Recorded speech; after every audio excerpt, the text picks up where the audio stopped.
అందరికీ నమస్కారం. ఈరోజు సుధామా శతకంలోని 41వ పద్యం.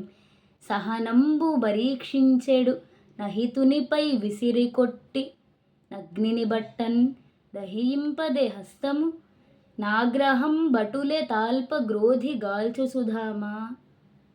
సహనంబున్ మన యొక్క సహనశీలతను పరీక్షించునట్టి అనగా విసిగించి శ్రమపరచునట్టి అహితునిపై శత్రువు మీద విసిరి కొట్టన్ రువ్వుటకు అగ్నిన్ పట్టన్ నిప్పులను చేతిలోనికి తీసుకొనగా హస్తమున్ దహింపదే ఆ పట్టిన చేతిని కాలునట్లు చేయదా అనగా కాల్చును అని భావము. అటులే ఆగ్రహంబు అదే విధముగా కోపము కూడా తాల్పన్ ధరించగా క్రోధిన్ కాల్చున్ కోపగించువానినే దహించును. సుమతీ శతకకారుడు ఏనాడో చెప్పినాడు కదా, తన కోపమే తన శత్రువు తన శాంతమే తనకు రక్ష దయ చుట్టంబౌ తన సంతోషమే స్వర్గము తన దుఃఖమే నరకమండ్రు తథ్యము సుమతి అని. మనకు కలిగిన కోపము ఏ విధముగా మనకు శత్రువగును అను ప్రశ్నించు వారికి పై పద్యమే సమాధానము.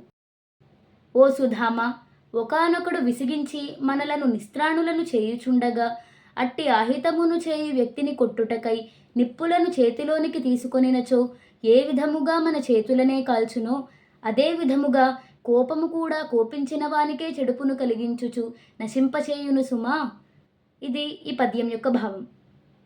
సహనంబున్ మన యొక్క సహనశీలతను పరీక్షించునట్టి అనగా విసిగించి శ్రమపరచునట్టి అహితునిపై శత్రువు మీద విసిరి కొట్టన్ రువ్వుటకు అగ్నిన్ పట్టన్ నిప్పులను చేతిలోనికి తీసుకొనగా హస్తమున్ దహింపదే ఆ పట్టిన చేతిని కాలునట్లు చేయదా అనగా కాల్చును అని భావము. అటులే ఆగ్రహంబు అదే విధముగా కోపము కూడా తాల్పన్ ధరించగా క్రోధిన్ కాల్చున్ కోపగించువానినే దహించును.